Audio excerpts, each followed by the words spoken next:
and he is very tired person, and even then he is giving his important time to us. So that's why I am telling you, and I am requesting to all of you. आप सभी से निवेदन करना चाहूंगा कि आप अभी जो आधा घंटा हमें मिलने जा रहा दादा का, वो बहुत ही कीमती है, बहुत ही महत्वपूर्ण है, और उनके विचार बहुत ही हमारे लिए महत्वपूर्ण है, तो उनको सुने अच्छे से। धन्यवाद, धन्यवाद, धन्यवाद जी, धन्यवाद भाई महिला जी। दोस्तों, अभी आप सुबह से यहाँ पर बैठे हैं और हम लोग भी कल से शाम से ट्रेवलिंग करके अभी यहाँ पहुंचे। थोड़ा जल्दी आ जाते, लेकिन हम लोगों ने हमारे इलाके के अंदर माही नदी आ रही है और वो भी बिलो के इलाके से आ रही है, तो हम माही नदी का उद्गम स्थल कहाँ है वो देखने गए थे और स्नान भी उधर कर लिया, इसलिए थोड़े से लेट हो गए। तो सरदारपुर वाले भाई बार बार बोल रहे हैं कि आपको सरदारपुर में भी आना है, तो हमको आज लगा कि सरदारपुर जाना ही चाहिए। तो आने वाले समय में हम सरदारपुर का कार्यक्रम भी देंगे। अभी हमारे कभी भी आदिवासी परिवार में किसी व्यक्ति का नाम लेना हम लोग पसंद नहीं करते हैं, न करते आए हैं, लेकिन थोड़ा सा यहाँ पर मध्य प्रदेश में आने के बाद में और कुछ बातें यहाँ पर जो कंट्रोवर्शियल हैं उनको देखते हुए मैं कहना चाहता हूँ कि किसी भी आदमी को हमें इग्नोर नहीं करना है, किसी भी व्यक्ति को हमें इग्नोर नहीं करना है। हर व्यक्ति हमारे लिए महत्वपूर्ण है।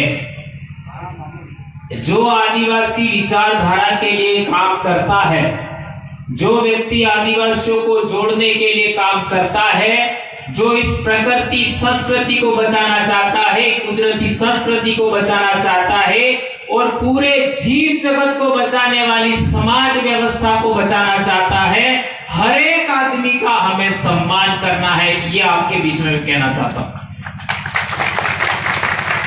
ये इसलिए कहना चाहता हूं कि कई भाई हमारे राय साहब का विरोध करते हैं, ये मैं उचित नहीं मानता, मैं उचित नहीं मानता। महेंद्र भाई का या फिर हमारे दूसरे साथियों का कोई लोग विरोध करते हैं, उसको भी मैं उचित नहीं मानता। और दूसरे आदिवासी समुदाय के लोग हैं, उनका भी हम लोग यदि विरोध करते हैं तो यह भी मैं उचित नहीं मानता। इवन मैं एक भी आदिवासी का विरोध नहीं करना चाहता। आदिवासी तो दूर की बात है, किसी भी एक इंसान का भी विरोध नहीं करना चाहता। क्यों नहीं विरोध करना चाहता? एक भी व्यक्ति जो आज हमारे साथ जी रहा है, किसी का भी विरोध हम नहीं करना चाहते। क्यों नहीं करना चाहते? हम इसलिए नहीं करना चाहते हैं कि आदिवासी पूर्वज ये मानते आए हैं कि जो व्यक्ति अभी हमारे साथ जी रहा है वो पुनः इस धरती पर कभी लौट के वापस नहीं आएगा, ये हमारे पूर्वज मानते हैं।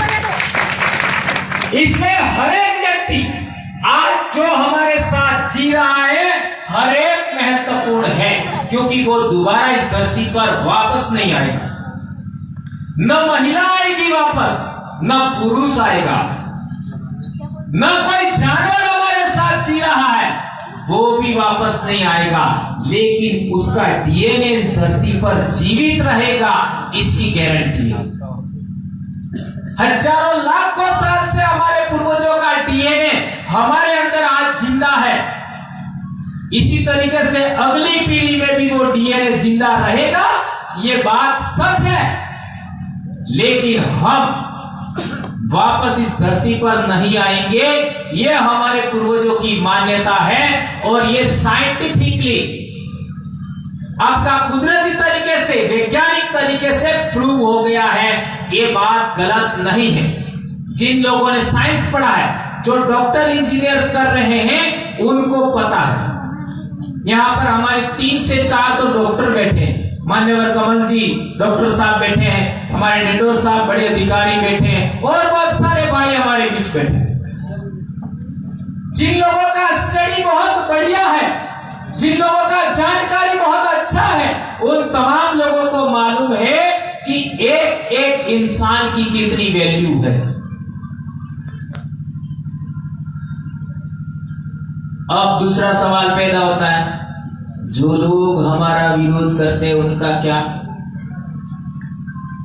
ये सवाल पैदा होता है, जो लोग हमारा विरोध करते हैं। मैं ये कहना चाहता हूं, जो लोग हमारा विरोध करते हैं वह अज्ञानी है। तो जो लोग अज्ञानी हैं, तो अज्ञानी बीमारी भी मानना चाहिए। मैं 2011 में बीमार पड़ा। कब बीमार पड़ा? तो मैंने कई लोगों को ठीक कर दिया, पर मैं ठीक नहीं हुआ। क्या करूं? 2011 में भी बीमार हुआ। मैंने कई लोगों की मानसिक बीमारी ठीक कर दी, मैं ठीक नहीं हुआ। लेकिन आपको ज्ञात होना चाहिए, ये बीमारी होने के बाद ही मैं ज्यादा फेमस हुआ। और आज की तारीख में न जाने कितने लोगों ने मेरे फोटो लिए, मुझे ही पता नहीं। और तो मैं फोटो लेना भी नहीं चाहता, थक जाता। कार्यक्रमों में ऐसा होता है। तो मेरे भाइयों बहनों, मैं आपको यह कहना चाहता हूं, जो लोग हमारा विरोध कर रहे हैं वो बीमार हैं। तो बीमार लोगों का इलाज क्या है? दवाई करनी पड़ेगी। मेरी बीमारी तो लाइलाज है, और दवाई ज्यादा खाऊं तो और ज्यादा मेरे पेट में गड़बड़ हो सकता है, इसलिए मैं दवाई खाना बंद कर दिया। मैंने सोचा कि मेरे को चाहे कितनी भी जिंदगी मिले, मेरे समाज के बहुत सारे जो लोग हैं जो मानसिक रूप से बीमार हैं, उनका इलाज कर दूं। मैं ऐसा डॉक्टर भी हूं और शिक्षक भी हूं। एक शिक्षक का दायित्व होता है अपने बच्चों को अपने द्वारा हासिल ज्ञान या अपने गुरुओं द्वारा ज्ञान दिया गया और किताबों के द्वारा जो ज्ञान अर्जित किया गया, पूरी जिंदगी के अनुभव से, अनुभव सिद्ध ज्ञान जो हासिल किया, वो बच्चों को देना। ये तो हमारा पेशा हुआ। बच्चों को हम ज्ञान देते हैं स्कूल के अंदर, ये तो हमारा पेशा हुआ। हमारी जिम्मेदारी क्या है? यदि अनुसूचित जनजाति का सर्टिफिकेट मैंने नहीं लगाया होता तो क्या मैं शिक्षक बनता? बनता क्या? नहीं बनता। अब हमारे ये भाई डिंडोर साहब हैं, क्योंकि वरिष्ठतम साथी है, उनका उदाहरण दे दूं। डिंडोर साहब का वीर के नाम का सर्टिफिकेट नहीं होता तो क्या डिंडोर साहब सर्विस कर पाते? नहीं कर पाते। यदि किसी को लगता है कि मैं तो मेरी योग्यता से बना हूं, तो क्या हमारा पिताजी, हमारा दादाजी क्यों सर्विस नहीं लगा? वो अयोग्य था क्या? वो तो हमारे से ज्यादा योग्य थे। वो हमारे से ज्यादा योग्य थे। उनके पास सामाजिक शिक्षा थी, हमारे पास मात्र एकेडमिक एजुकेशन बड़ा है। क्या मैं सही कह रहा हूं? अकादमिक एजुकेशन हमारा बड़ा है। वो भी शिक्षित थे, वो सामाजिक शिक्षा थी। तो एक शिक्षक का यह भी दायित्व होना चाहिए कि अपने समाज का सामाजिक शिक्षा का जो ज्ञान है वो अपने द्वारा हासिल किया गया है, वो समाज को भी देना चाहिए। केवल बच्चों को देना पेशा है, जिसके बदले पैसा मिलता है हमको। पैसा का मतलब व्यवसाय, जिसके बदले हमको पेमेंट मिलती है, पैसा मिलता है, वेतन मिलता है। तो जो मेरे नाम से सर्टिफिकेट बना, जाति प्रमाण पत्र बना, अनुसूचित जनजाति का, आदिवासी नाम का जाति प्रमाण पत्र बना, उसकी वजह से मैं नौकरी लगा। उसके लिए मैंने क्या किया? उसके लिए मैंने क्या किया? तो उसके लिए मैं कर्ज चुका रहा हूं मेरे समाज को। भंवरलाल परमार के नाम का सर्टिफिकेट नहीं है, भील आदिवासी समाज का मैं बेटा हूं, उसके नाम से सर्टिफिकेट बना है। तो मैं मेरे समाज का कर्जा चुका रहा हूं। मेरे पास जो ज्ञान है, जो जानकारी है, अनुभव सिद्ध ज्ञान है, वैज्ञानिक ज्ञान है, प्रकृति संस्कृति का नॉलेज है, कुदरती संस्कृति का नॉलेज है, वह मैं शेयर कर रहा हूं मेरे समाज को। तो मैं कौन सा नवाई कर रहा हूं?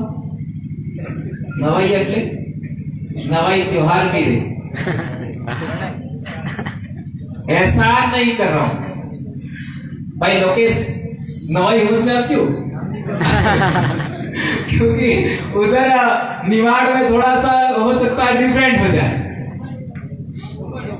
जो भी है। कहने का मतलब ये है, कल लोकेश में हम लोग नागपुर भी थे। मैं जो बात बताना चाह रहा था कि हम लोग दो चीज काम कर रहे हैं। एक काम तो हमको जो वेतन मिल रही है उसके लिए हम लोग हमारे पेशे के प्रति हम जिम्मेदार हैं और विश्वसनीयता से काम कर रहे हैं, वो हमारी नौकरी है। और हमने हमारे समाज का सर्टिफिकेट लगाया, इस वजह से हम समाज सेवा का काम कर रहे हैं। कल हम लोग भाई लोकेश ने, उनको आप पूछ सकते हैं, हम लोग गए थे नागपुर।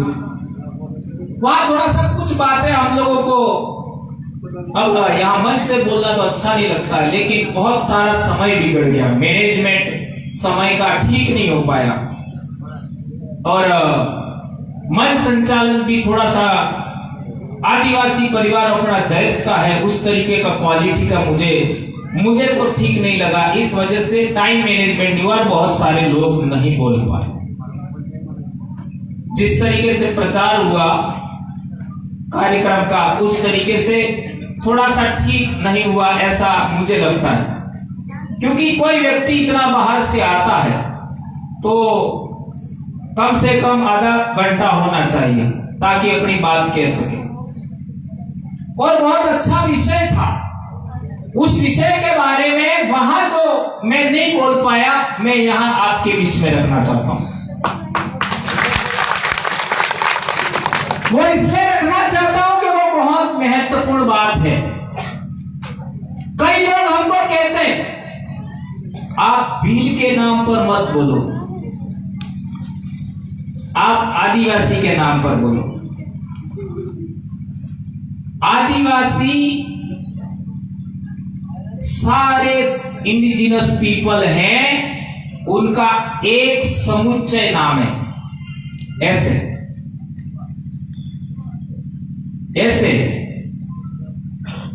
समझ में आया? होल सबको मिला करके ये आदिवासी बना, बरोबर है? अब मुझे बता दीजिए, आदिवासी होने की पहली पहचान क्या है?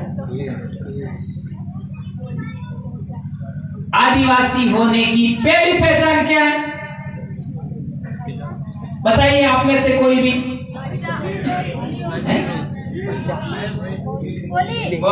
बहन बोल रही है, बेटी बोल रही है, बोली। एग्जैक्टली, बहुत सही बात बताई, बोली। बहुत सही बात बताई, बोली हमारी पहचान है, प्रथम कसौटी।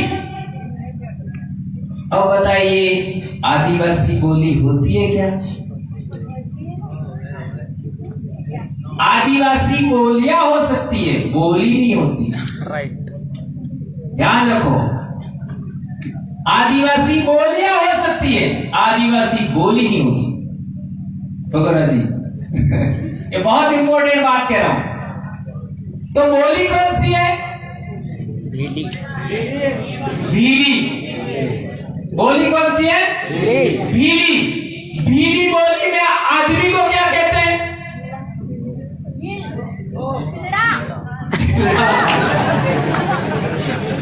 भील, ठीक है। और आदिवासी बोली में महिला को क्या बोलते हैं? अरे भीली बोली में महिला को क्या बोलते हैं? भीलन। ध्यान रखो। इसी तरीके से गोंडी बोली के अंदर आदमी को गोंड कहते और महिला को घोड़नी भी कहते हैं।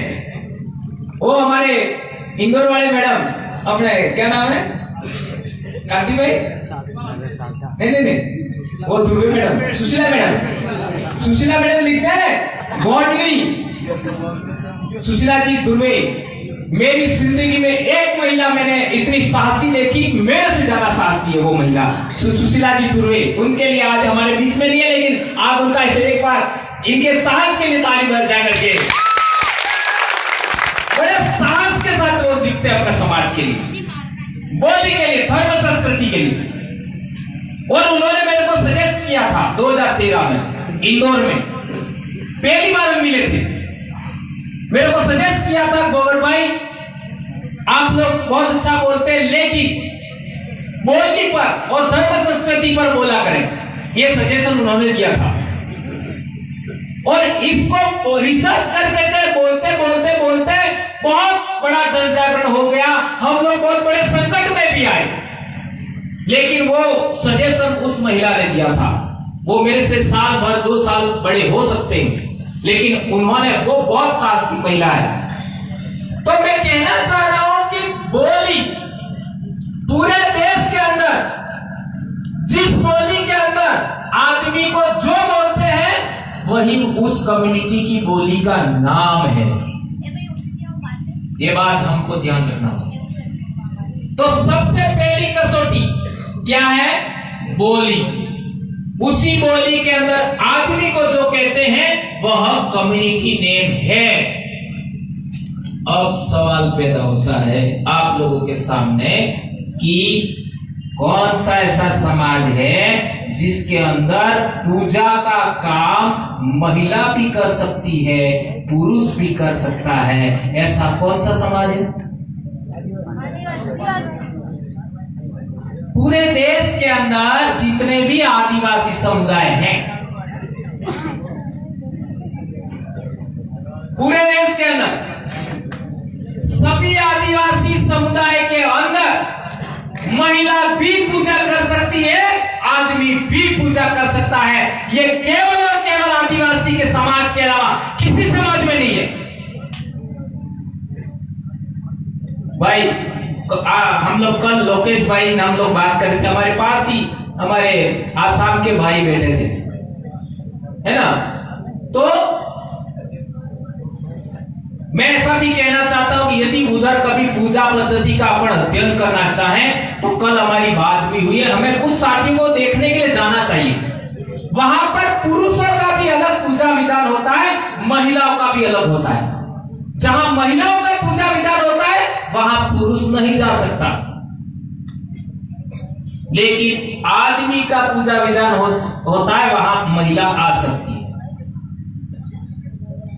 तो अब दूसरा सवाल है, मैंने कम्युनिटी का एक गुण बताया, सिंगल गुण, कि आदिवासी समाज, जितने भी आदिवासी समाज है, आदिवासी कम्युनिटीज है, उन सब के अंदर महिला भी पूजा कर सकती है, पुरुष भी कर सकता है। It's okay? सही कह रहा हूं, गलत कह रहा हूं? हमारे भाई निबाड़ वाले भाई हैं, मैं सही कह रहा हूं, गलत कह रहा हूं? बराबर है? ओके। अब ऐसा कौन सा धर्म है जिसमें महिला और पुरुष दोनों पूजा कर सकते हैं? अरे यार सॉरी भाई, तो पटवारी साहब रहता हो आपने क्या कर्मचारी तो इस बात हो। अच्छा, तो कौन सा, देखिए मैं थोड़ा सा धीरे ही बोलना चाहूंगा पर बेटर तरीके समझाना चाहता हूं, ज्यादा टाइम नहीं लूंगा। तो कौन सा ऐसा समाज है या धर्म है जिसके अंदर महिला भी पूजा कर सकती है, पुरुष भी पूजा कर सकता है, महिला भी महंत बन सकती है, पुरुष भी महंत बन सकता है? कौन सा धर्म है?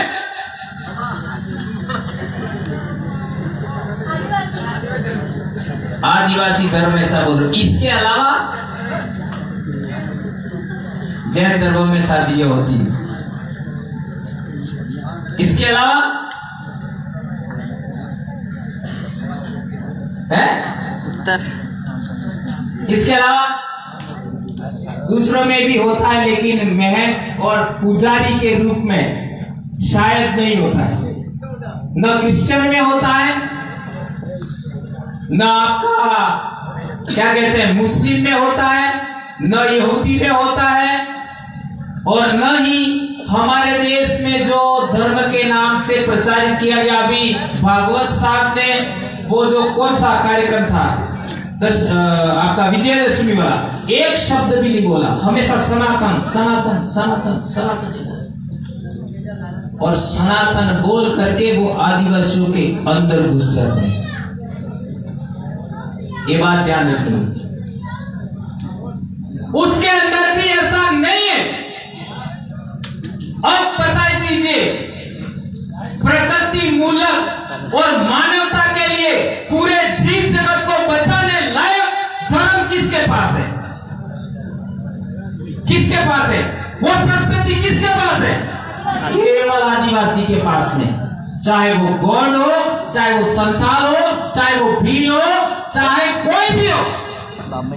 इसलिए हम लोग हमारी ड्यूटी पूरी मुस्तैदी से, पूरे लगन से समाज में काम करके जन जागरण फैला रहे हैं, और हमारे युवा साथी उसको हाथों हाथ लेकर के आगे बढ़ा रहे हैं। तो सभी युवा साथी जयंत और हमारे जो आदिवासी परिवार से जुड़े हुए साथी हैं, सबके लिए हमें सम्मान करना है। किसी भी व्यक्ति का हमें नीचा नहीं दिखाना है, उसको गलत नहीं मानना है। जब आदिवासी परिवार बना, पहली ही मीटिंग के अंदर जयस के लोग थे, उस मीटिंग के अंदर भी हमने बोला है कि हम किसी भी संगठन का विरोध नहीं करेंगे। 100 किलोमीटर रेडियस के अंदर हम जन जागरण करेंगे 2020 तक, ऐसा हमने उस दिन सोचा था। लेकिन उससे भी पहले हम आगे निकल गए। लेकिन हमने किसी को पछाड़ने का कोशिश नहीं किया। कोई एक व्यक्ति बता दे किसी दूसरे संगठन का कि मैंने मेरे से कम किसी को समझा हो। आज तक एक बंदा दिखा दो। बबरलाल परमार ने छोटे से छोटा कार्यकर्ता, चाहे वो 20 साल का हो, उसको अपने से कम माना हो। एक उदाहरण बता दीजिए। मैंने कभी नहीं किया। यह गुण आपके अंदर आना चाहिए मेरे भाइयों, मेरी बहनों, मेरी बेटियों। हमारे लिए हर व्यक्ति महत्वपूर्ण है, कोई कम नहीं है। बड़ा बुजुर्ग है हमारे भील समाज के अंदर, आदिवासी समाज के अंदर उम्र के अनुसार सम्मान दिया जाता है। होली दिवाली पर हमारे घरों में बैठने जाते हैं, जिसके घर मरण हो जाता है, मृत्यु भोज कांटा कहते हैं, पांडा कहते हैं, उसके अंदर जाते हैं। तो कोई व्यक्ति कितना भी बड़ा अधिकारी हो, नेता हो, वो कभी भी बड़ी उम्र वाले व्यक्ति के आगे नहीं चलता है। जो बड़ी उम्र के लोग हैं वो आगे चलेंगे। ऐसा सम्मान हमें बड़े बुजुर्गों का भी करना है। ये हमारे पूर्वजों का जीवन मूल्य है, उसको हम इग्नोर नहीं कर सकते। ये बात हमको ध्यान रखनी होगी। और एक व्यक्ति इस सामाजिक जन जागरण सिखाने के चक्कर में एक व्यक्ति ने मुझे बोला था कि बाबा जी, हमारी एक उम्र है, हमारा एक समय है। हर व्यक्ति का एक समय होता है 5 से 10 साल, उससे ज्यादा वो जन जागरण नहीं कर पाता है, नहीं कर पाता है। तो हमारा एक समय होता है, उस समय के बाद हम काम नहीं कर पाएंगे। तो हमें हमारे पीछे 10 साल वाले लोग हैं, उनको अपने जैसा बनाना चाहिए, अपने जैसा बनाना चाहिए। मैं इसी विचार से प्रेरित होकर के मेरे से 10 साल के आसपास वाले लोग हैं, उनको संपूर्ण ज्ञान देने की कोशिश करता हूं। और मुझे खुशी है 2013 के अंदर एक कांटे में हमारी बात हुई थी। मैंने जोश में कांटे में बोल दिया, क्या बोल दिया कि मेरे जैसे 100 लोग पैदा हो जाए तो डूंगरपुर का नक्शा बदल देंगे हम लोग। ऐसा मैंने बोल दिया। उस समय आदिवासी परिवार नहीं बना था, हम संगठन में जरूर काम करते थे, तो हमारे डॉक्टर साहब JK रॉक्स डॉक्टर साहब है, वो भी इस कांटे में थे। उन्होंने कहा तुम 100 कहते हो, मैं तो कहता हूं 10 हो जाए तो भी डूंगरपुर का नक्शा बदल जाएगा। और किसको मालूम था उस समय मेरे ये सफेद दाग के 2 साल हो चुके थे। किसको मालूम था कि ये सफेद दाग वाला आदमी लाखों लोगों की जिंदगी बदल देगा? किसको पता था? कल हम लोग वहां गए, लड़के लड़कियां बहुत अनजाने लोग कह रहे थे कि आपको हम YouTube से देखते, और इन लोगों ने बहुत सारी बात हमको शेयर भी किया और हमारे इलाके में आना, लेकिन हमारे पास इतना टाइम नहीं मिलता। दोस्तों, एक बहुत महत्वपूर्ण जिम्मेदारी के साथ में बात करना चाहता हूं और वो सभी लोगों पर लागू होगी। हमें किसी भी इंसान को थप्पड़ मारने से भी रुकना चाहिए, बचना चाहिए। किसी का बिल्कुल नहीं, मुक्का मारने तो दूर की बात है, लात मारने की तो दूर की बात है। ये देश आदिवासियों का है, सुप्रीम कोर्ट ने बोला है, और तुम इस धरती के मालिक हो, यदि ये सुप्रीम कोर्ट ने भी बोला है और आप भी मानते हो, तो आपको किसी को थप्पड़ मारना का सोचना तक नहीं है। हम केवल विचारों के आधार पर, हमारे पूर्वजों के जीवन मूल्यों के आधार पर सारी मानवता को चेंज कर सकते हैं। यह हुनर हम में है और ये जानकारी हम लोग पूर्ति करें। इसलिए मैं कहना चाह रहा हूं, किसी को हमें थप्पड़ मारने का भी नहीं सोचना चाहिए। ये क्यों कह रहा हूं? ये इसलिए कह रहा हूं, डेमोक्रेसी है देश में, लोकतंत्र, और लोकतंत्र 1950 से पहले केवल और केवल आदिवासियों में था, केवल और केवल आदिवासियों में था। देश आजाद होने से पहले, जिसको हम संविधान कहते हैं, संविधान का प्रियम्बल कहते हैं, प्रस्तावना कहते हैं, वो जीवन मूल्य भी आदिवासियों में जीता थे। इसलिए हमें संविधान का पालन करना है, लोकतंत्र को मजबूत करने का काम करना है, और ये देश हमारा है तो देश की एकता, अखंडता के लिए हमें प्रयास करते रहना है, लगातार काम करते रहना है। इसके लिए मैं कहना चाह रहा हूं, हमें किसी को नॉन वायलेंट रहते हुए किसी को थप्पड़ मारने का भी हमें नहीं सोच रहा हूं। सांप होता है, केवल फुफकार मार दे तो भी उसके आसपास कोई आता नहीं। तो बिल नो डाग ने हाफ नो डाग बराबरी में मार के कहीं हमारे कहीं हमारा कहीं कहीं अमन का पतो नहीं। हाफ नो डाग ने बिल नो डाग बराबर एम हमारे कहीं। खाली फुफकार से ही काम हो जाएगा तो किसी को उंगली अड़ाने की क्या जरूरत है? जो नागपुर में यही बात मैं बोलना चाहता था, समय एडजस्ट नहीं हुआ। आज की तारीख में पूरे देश के आदिवासियों को केवल वैचारिक जागरण करना चाहिए। किसी को हानि पहुंचाने के बारे में बिल्कुल नहीं सोचना चाहिए, बिल्कुल नहीं। यदि हम लोग हमारे पूर्वजों के जीवन मूल्यों को मानते, हमारे पूर्वजों की संस्कृति मानते, तो हमें नहीं सोचना चाहिए। क्यों? उदाहरण देता हूं, आज प्रक्षेपास्त्र का युग है कि नहीं? सही क्या गलत कह रहा हूं? एक प्रक्षेपास्त्र पूरा दुनिया के किसी भी इलाके के अंदर हमला कर सकता है। वो जमाना है, और आदिवासी आज भी तीर धनुष लेके घूम रहे हैं,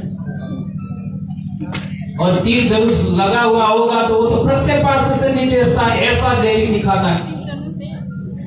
सही कह रहा हूं, गलत कह रहा हूं?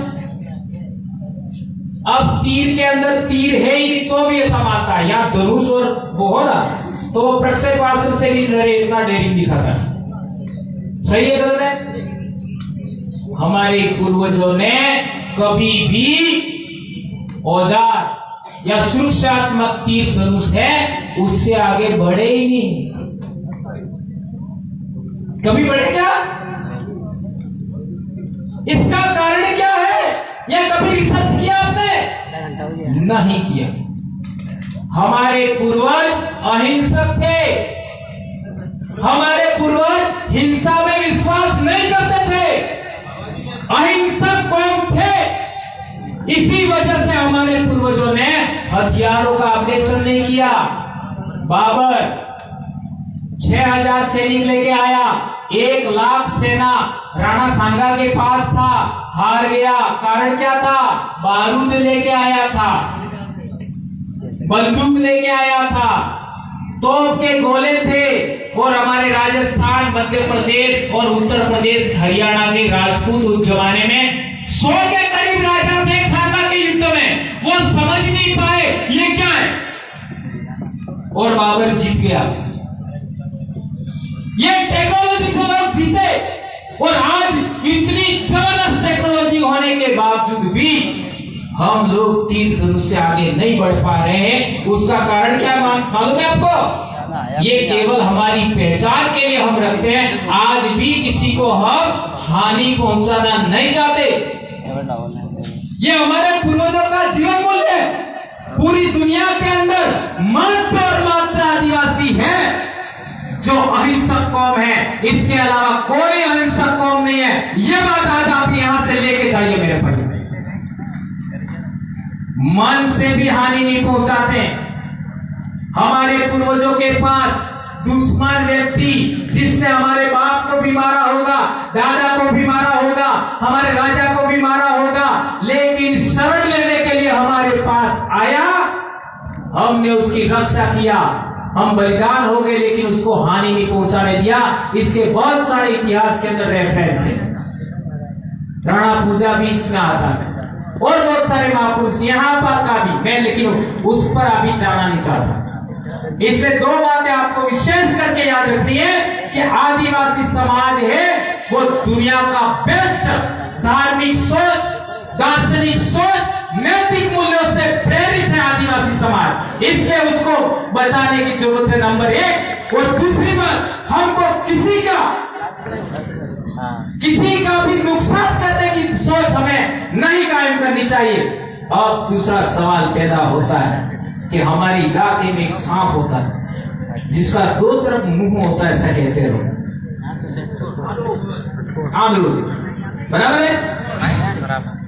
आंधळू में से कहाँ हो गए? अच्छा, पादो पानी। तो हमारे छोटे छोटे बच्चे जानते हैं इसको, ये तो काटने वाला है नहीं। छोटे बच्चे जो स्कूल में पढ़ते हैं, 6-7 क्लास में बच्चे पढ़ते हैं, वो भी जानते हैं ये तो काटने वाला है नहीं। तो इसको बहुत ठोकते हैं, मर नहीं जाए इतना ठोकते हैं। और वैज्ञानिक लोग, जीव विज्ञानी लोग बताते हैं कि वो किसान का मित्र होता है, लेकिन बच्चे खूब ठोकते हैं इसको, लेकिन वो मरता नहीं। हमें आदरा सेवा अटले आपने मार आया समझ? हम भी अहिंसक हैं, शाकाहारी जीव के समान आदिवासी, इसलिए आदिवासी पर शोषण दमन होता है। समझो, आज आदिवासी लोग खेती बाड़ी की जमीन से बंजर भूमि पर बैठे हैं, आदिवासी लोग अच्छी भूमि से जंगल में बैठे हैं, आदिवासी लोग अच्छी भूमि से पहाड़ के अंदर बैठे हैं। उसका एक ही रीजन है, एक ही कारण है, हम अहिंसक हैं। हम किसी को नुकसान नहीं पहुंचाना चाहते। इस वजह से हमारे साथ दमन होता है, शोषण होता है, उत्पीड़न होता है। अब सवाल पैदा होता है, इस शोषण दमन उत्पीड़न का इलाज क्या है? वो इलाज भी हमारे पास। वो इलाज क्या है? एक ही इलाज है, सिंगल। या तो खत्म हो जाओ इस धरती से, खत्म हो जाओ, एक इलाज तो ये है। और इस धरती को आबाद करो, ये दूसरा इलाज है। आप कौन सा चाहते हैं? आबाद करो। गुरु नानक देव का एक वचन है, वो एक गांव में गए तो लोगों ने बहुत बड़ा भला बुरा कहा, तो उन्होंने कहा आबाद रहो।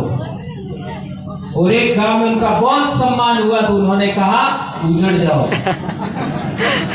तो चेलों ने पूछा कि साले जिन लोगों ने तुमको गालियां दिया वो तो तुमने आबाद रहो ऐसा कहा, और जो अच्छे व्यवहार किया उनको उजड़ जाओ ऐसा कहा।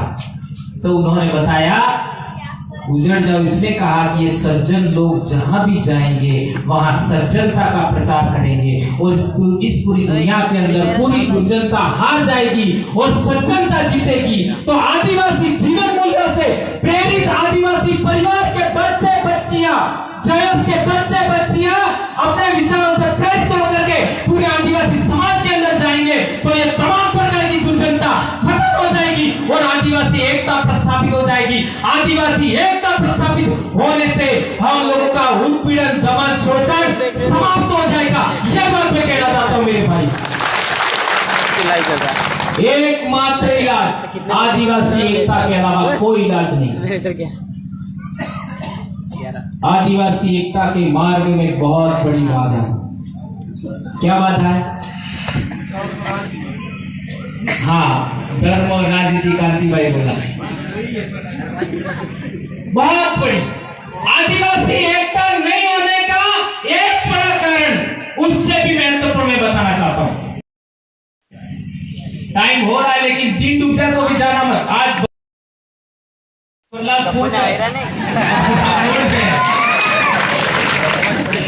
हाँ, बहुत महत्वपूर्ण बात कहना चाहता हूं। न जाने जादू आने के बाद मुझे क्या हो जाता है, ऐसा पहले वो वहां भी हुआ था। तो बहुत महत्वपूर्ण बात याद रखिए मेरे भाई, हम लोग आदिवासी लोग हैं। क्या बोल रहा था मैं? हाँ, बड़ी बात है आदिवासी एकता, बड़ी बात है। एक चीज ऐसी है कि किसी संगठन को तोड़ना है तो पहले नंबर वाले आदमी को टारगेट करते वो लोग के दूसरे नंबर वाले हैं। अच्छा, रामायण के अंदर जो दो बालिन सुग्रीव थे उनमें सेकंड वाले को टारगेट किया फर्स्ट वाले को? मैडम, फर्स्ट वाला सेकंड वाला? सेकंड वाला। अच्छा, रावण और विभीषण था उनमें फर्स्ट वाले सेकंड वाले को? सेकंड वाले को, बराबर है। ऐसा ही राजस्थान के इतिहास में देखोगे तो मुगलों ने भी ऐसा ही किया। राजा का छोटा भाई था उसको अपनी तरफ मिला दिया, शक्ति सिंह, और एक दूसरा भाई था। ऐसा ही मराठों के साथ में भी हुआ, मारवाड़ वाले राठौड़ों के साथ में। वही राठौड़ इधर आके जागुआ के भीलों को हरा करके यहाँ राज कर बैठे। Am I right? अलीराजपुर में भी राठौड़, यहाँ भी राठौड़, रतलाम में भी राठौड़, वो वहीं से आए। तो मैं कहना चाह रहा हूं उन लोगों ने सेकंड आदमी को ही क्यों सेलेक्ट किया? रामायण में भी उदाहरण है, इतिहास में भी उदाहरण है, आपके गांव में भी उदाहरण है। सरपंच किसको बनाया होगा? जिसके परिवार के लोगों ने आदिवासी विचारधारा के लिए काम नहीं किया होगा, जिन्होंने चाटुकारिता किया होगा राज्य रजवाड़ों के टाइम में, ठाकुरों के टाइम में, उसी को सरपंच बनाते हैं। हमारे इलाके में ऐसा होता है, आपके इलाके में होता है? क्या बात करो, इधर भी होता है। एमएलए भी ऐसे आदमी को बनाते हैं जो चाटुकारिता कर सके, बोल नहीं सके, और समाज के लिए तो एक लाइन नहीं बोले। हमारे उधर ऐसा होता है, आपके इधर ऐसा ही होता है भाई? डामर रतलाम में होता है सच में? ये कितनी भयंकर बीमारी है, ये मेरे शरीर पर बीमारी है, उसमें भी भयंकर बीमारी है, बहुत बड़ी बीमारी। वो लोग कमजोर आदमी को बड़ा पद देते, ये लाइन याद रखो। वो लोग कमजोर आदमी को, अयोग्य आदमी को, लालची आदमी को, स्वार्थी आदमी को बड़ा पद देते। तो जो वो योग्य नहीं होता है इतना बड़ा पद दे देते हैं तो वो विचार करता है थोड़ी सी गुलामी कर लेने में क्या दिक्कत है। मामा जी हाथी वाला बात राइट है। मोल तमाम बोलवा मजहब तक ही सा 8 लोग बोले गुलामी करने में क्या दिक्कत? क्योंकि आप जो बोले उसको पूरा करना है मुझे ऐसा सोच करके। तो मैं कहना चाहता हूं कि आदिवासी परिवार और जयस ने ऐसा सोचा है योग्यतम आदमी है वो वहां जाना चाहिए। क्या आपका क्या कहना? योग्यतम आदमी, समाज के लिए बोलने वाला आदमी, समाज के लिए लड़ने वाला आदमी, संसद हो, विधानसभा हो, लोकसभा हो, चाहे कोई भी हो, गांव हो, पंचायत हो, जिला परिषद हो, जनपद हो, हर जगह समाज की बात करे ऐसा आदमी हमें आगे भेजना चाहिए। क्या हमारे समाज ने पिछले 75 साल में ऐसा किया? इसी एक बीमारी को ठीक करने पर, इसी एक बीमारी को ठीक करने पर हमारी बहुत बड़ी समस्या का समाधान हो सकता है। डॉक्टर साहब, क्या आदिवासी के लिए जो फंड आता है हमारे आदिवासी क्षेत्र के लिए, शेड्यूल 5 के लिए, क्या 50% खर्च होता है आपके इलाके में? हमारे भी नहीं होता, इवन दूसरे काम के लिए हो जाता है। हमारे तो ऐसा भी रेफरेंस है अभी की सरकार के टाइम में, जो विपक्ष के लोग हैं उनके इलाका जो सिविल एरिया है उसके अंदर पैसा दे दिया। ऐसे भी उदाहरण आदिवासी के हित के बाहर जाकर के पैसा खर्च कर रहे। तो यदि लड़ाकू लोग का मतलब बोलने वाले लोग, सवाल खड़ा करने वाले लोग, लड़ने भिड़ने वाले लोग यदि विधानसभा के अंदर, लोकसभा के अंदर, जनपद के अंदर, जिला पंचायत के अंदर जाएंगे तो क्या बदलाव हो सकता है या नहीं हो सकता है? ये एक बदलाव होगा ऐसा सोच करके ही मैं इतना बीमार होने के बाद, इतनी परेशानियां झेलने के बाद मैं बोल रहा हूं, क्योंकि इस देश में डेमोक्रेसी इसके बगैर कभी नहीं आएगी, ऐसा मैं मानता हूं। यदि आप लोग भी ऐसा मानते हैं तो आज के बाद में ये तेरी जायज, ये मेरी जायज, ये मेरे भाइयों बिल्कुल बंद करना होगा। मैं बिराला, मैं पटिया, मैं बागला, ये भी खत्म करना होगा।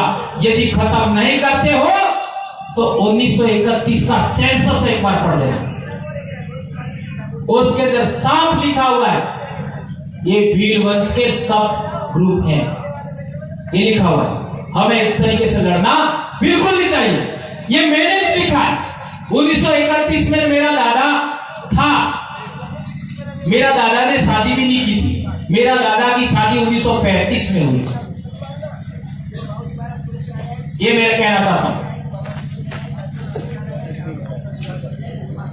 ये बात आप लोग याद रखेंगे ऐसा मैं आशा करता हूं। ये इतना टूट फूट और आपस में एक दूसरे पर छिद्र अन्वेषण हो रहा है, इसलिए ये बात बताई। एक गंभीर बात, ये बहुत बड़ी समस्या पूरे देश के आदिवासियों की।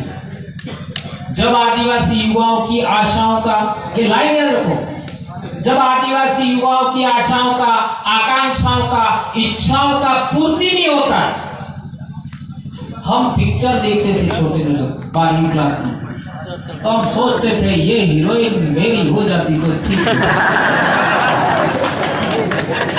ऐसा फीलिंग था। अब वो कहाँ होना था। मैं तो 12वीं क्लास में 17 साल का था, लेकिन ऐसा, और वो एक हीरोइन मर गई, 3 दिन हमने खाना नहीं खाया, सच कह रहा हूँ। दिव्या भारती, सच कह रहा हूँ मेरे भाई, गलत देखो, मेरे मुंह से सच्चाई निकल ही जाती है।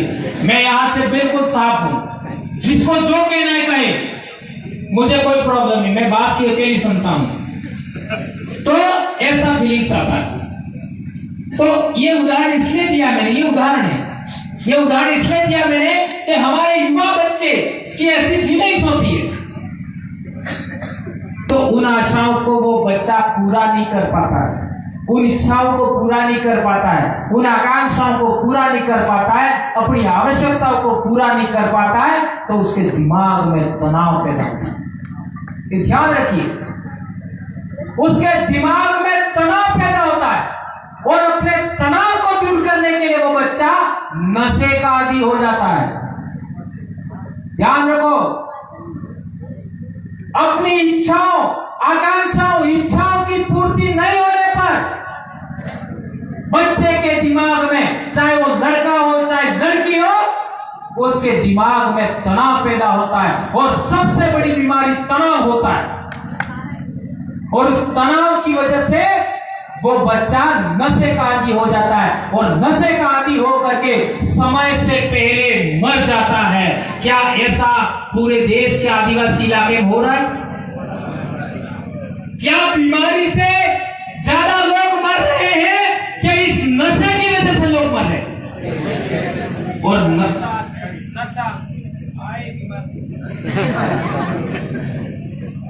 हेलो, और नशा तनाव की वजह से शुरू होता है। ये बात ध्यान रखिए, नशा तनाव से शुरू होता है। और कई लोग कहते हैं गोविंद गुरु महाराज, उनसे पहले संत सुरमाल महाराज, उससे पहले मावजी महाराज, 300 साल का इतिहास हमारे जिले का है। 300 साल से काम चल रहा है, आज तक दारू खत्म नहीं हुआ और दूसरे इलाके में भी खत्म नहीं हुआ।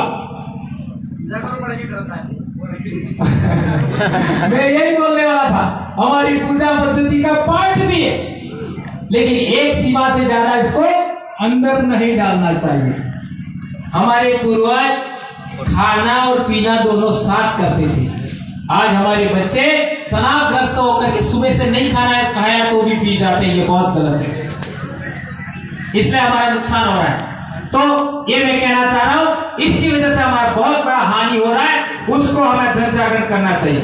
इससे उबारने के लिए ही हम लोगों ने शुरुआत में, क्योंकि हम गोविंद गुरु का जन जागरण करते करते आदिवासी परिवार बनाए, इसी से समाज को उबारते हुए हम लोगों ने आगे, जैसे लोग जुड़ते गए तो हम लोगों ने आदिवासी परिवार बनाया, वो भी सोशल मीडिया की वजह से। और एक बात ध्यान रखिए, जयस हमारे से पहले बना और जयस के देखा देखी हमने आदिवासी परिवार बनाया, ये भी आप बात याद रखिए। ये मुझे कहने में कोई गुरेज नहीं है, लेकिन जयस में जो कमियां खामियां थी, दूसरे संगठनों में जो कमियां खामियां थी, इवन मैं जितना घूम चुका था, मैं जितना पढ़ चुका था, मैं जितना जान चुका था, जितने भी हमारे पहले काम करने वाले संगठन थे, करता थे, उनमें जो कमियां खामियां थी, उनमें आदिवासी परिवार से उसको आउट कर दिया। इसलिए आदिवासी परिवार का विचारधारा आज अजय है, उसका कोई मुकाबला नहीं। ये बहुत इंपॉर्टेंट बात आप लोग याद रखेंगे। एक चीज लास्ट में और कहना चाहता हूं, हमारे पूर्वजों ने, ये जितने भी आदिवासी पूर्वज हैं, उन सभी पूर्वजों ने केवल और केवल मुगलों के टाइम में आंदोलन किया और अंग्रेजों के टाइम में आंदोलन किया, उससे पहले कभी आंदोलन नहीं किया। उसका कारण क्या? ये बहुत गंभीर बात याद रखिए, नहीं मिलेगा आपको। उस समय में मुगलों से पहले भारत में दो ही शक्तियां थी, एक तो रजवाड़े थे, एक आदिवासी थे, और आदिवासी पूर्णतः आजाद थे, पूर्णतः आजाद थे। इसलिए शक्ति संतुलन बना हुआ था, इसलिए आदिवासियों को किसी से लड़ने की जरूरत नहीं पड़ी। मुगल लोग आए तो मुगल लोग आए, तीन शक्तियां हो गई। हल्दीघाटी का युद्ध का लड़ने के लिए कौन लोग आए थे? अकबर आया था क्या? नहीं आया था। कौन आया था? मानसिंह। मानसिंह कौन था? राजपूत था। रिश्ते में क्या लगता था? किसका? अकबर का क्या लगता था? जो भी आप जानोगे। राजपूत से लड़ने के लिए राजपूत आया था, इतनी सी बात करता हूं, ठीक है? बराबर है? आज यही हो रहा है, आदिवासी से लड़ते हैं, आदिवासी यार है, पूरे राजस्थान का नक्शा बदल दिया, सारे मुगलों का, तुर्कों का विजय हो गया। क्यों विजय हो गया? राजपूत से लड़ता था। तो दो शक्तियां मिलकर के लड़ने के लिए आई थी, इस वजह से राणा प्रताप को हमारे पास आना पड़ा। ये बात आप लोग इतिहास में जानते हैं, यहीं पर राणा पूजा का इतिहास शुरू होता है। अब अंग्रेजों के जमाने में भी यही हुआ, फिर दो शक्तियां मिल गई 1818 में। कौन सी? रजवाड़े और अंग्रेज दोनों ने मिलकर के आदिवासियों को दबाया। उससे पहले आदिवासियों की गुलामी का कोई प्रमाण नहीं है, आदिवासियों के वेट बेगार का कोई प्रमाण नहीं है। आदिवासियों को जितनी भी उत्पीड़न दमन हुआ 1818 से पहले कहां उत्पीड़न दमन हुआ, ये बात मुझे बता दीजिए, मैं बहस करने के लिए तैयार हूं। 1818 उससे पहले आदिवासियों का कहीं दमन हुआ, उत्पीड़न हुआ, शोषण हुआ, गुलामी करवाई? कोई ऐसा मानता है? आ जाओ, मैं 2005 में इतिहास में नेट हूं, मैं लगातार बोलता हूं कि कोई व्यक्ति मेरे से बहस करने आज तक नहीं है, और किसी को खुजली आ रही है तो आ सकते, ठीक है? और आने के बाद क्या होगा वो तो मैं पहले से जानता हूं, और आ सकते हैं। ओके, इतनी बात कह करके आप लोगों का बहुत समय लिया मैंने, और आप लोग मैंने बहुत इंपॉर्टेंट बातें बताई है। ये बातें मैंने वहां पर भी नहीं बताई है कि बेटे हमारे सब वरिष्ठ साथी, तमाम कर्मचारी भाई, ये हमारे सामाजिक कार्यकर्ता, सारे वरिष्ठ साथी बैठे हुए, पूछ सकते हो। ये जो बात आज मैं बोला हूं ये मैं वहां भी नहीं बोला हूं, और खाना ही नहीं खाया, हमने एक कचौरी खाई है, कुछ खाया ही नहीं। तो भी मैंने ये बात इसलिए बोला है, यहाँ तू मैं हो रही है, आदिवासी बनाम आदिवासी हो रहा है, बिल्कुल ये रोकना चाहिए। देखो, रामायण का रेफरेंस मैंने बता दिया, इतिहास का बता दिया, है ना? पूरा राजस्थान गुलाम हो गया, पूरा देश मुगलों का गुलाम हो गया। यदि राजपूत एक हो जाते और इन बाहरी ताकतों से लड़ते, देश का इतिहास कुछ और होता। इसलिए आज की तारीख में हम लोगों को किसी भी सूरत में एक लड़ाई बिल्कुल नहीं लड़नी है, वह लड़ाई है आदिवासी बनाम आदिवासी।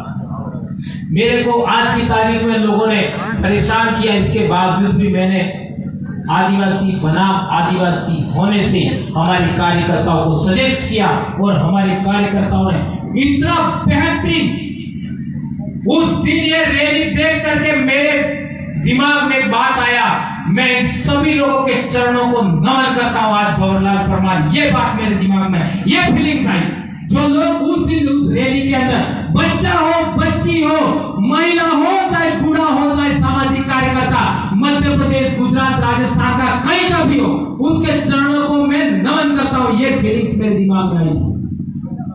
एक तरफ का पूरा रोड फुल और दूसरी तरफ का रोड पूरा खाली, ये अनुशासन आप लोगों ने दिखाया। मैं उसी दिन मेरा जन्म सफल हो गया, ऐसा मैं मानता हूं। अब तो मैं बोनस में काम कर रहा हूं, और आपके यहां से बहुत बड़ी संख्या में मेरे भाई आए थे। मैं नाम लेना अच्छा नहीं मानता, सभी भाई, सबका मैं सम्मान करता हूं, और मेरी जिंदगी आप लोगों को जो मैं ज्ञान मेरे पास है मैं सब आपको देना चाहता हूं, बशर्ते आप लोग आपस में लड़ेंगे नहीं, क्योंकि मेरे दिल को ठेस नहीं लगनी चाहिए।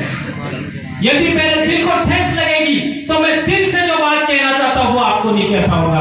इतनी बात कह करके मैं अपनी बात समाप्त करता हूं मेरे भाइयों बहनों।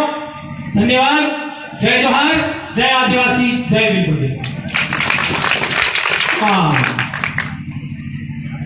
अब मैं हेता मरवा बाद एक ठिकाने को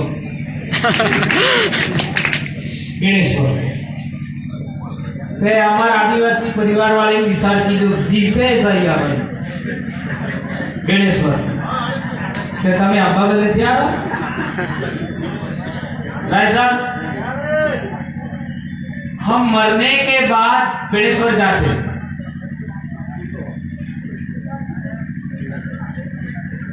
हम मरने के बाद गणेश्वर जाते, जिंदा नहीं, मरने के बाद हमारा जो फूल होता है वो लेके हमारे सारे परिवार वाले, समाज वाले लेके जाते हैं गणेश्वर में, वहां गंगा जी भी जाते हैं। तो हम लोगों ने अभी सोचा है कि 30 तारीख को हम जिंदा गणेश्वर जाएंगे। माघ पूर्णिमा को जाते ही है, ये पौष पूर्णिमा को जाने वाले थे, लेकिन किसी कारणवश मेरे मामले को लेकर के हम नहीं जा पाए। तो अभी 30 तारीख को जाए ऐसा लोग सोच कह रहे हैं और तय हुआ है। तो आप लोग, भाई ने भी कहा मेरे को कि ये बात भी थोड़ा बोल दो, तो क्या आप लोग पधारेंगे? बिल्कुल। कौन बढ़ाएगा? बस सबको आना। और मैं आज से ही हमारे जो कार्यकर्ता, वरिष्ठ कार्यकर्ता बैठे उनसे अनुरोध करना चाहूंगा, हम कम बोलेंगे तो चलेगा, हम बहुत मंचों पर बोलते हैं, हमारे बाहर के भाइयों को हमें उस दिन सुनना है, ये मेरी दिली इच्छा है। मैं भी नहीं बोलूं चलेगा, नहीं बोलूं चलेगा, लेकिन हम जो बाहर से आते हैं उनको अधिकतम हमें समय देना है, ऐसा मैं कहना चाहता हूं। और आप सब पधारेंगे, मैं किसी एक व्यक्ति को निमंत्रण नहीं दे सकता, मेरे लिए सब बराबर है, अधिकारी हो, कर्मचारी हो, बेटी हो, बहन हो, माता हो, पिता हो, जो भी हो, सब बराबर है। इसी बात को कहकर के मैं अपनी बात समाप्त करता हूं। धन्यवाद भाइयों।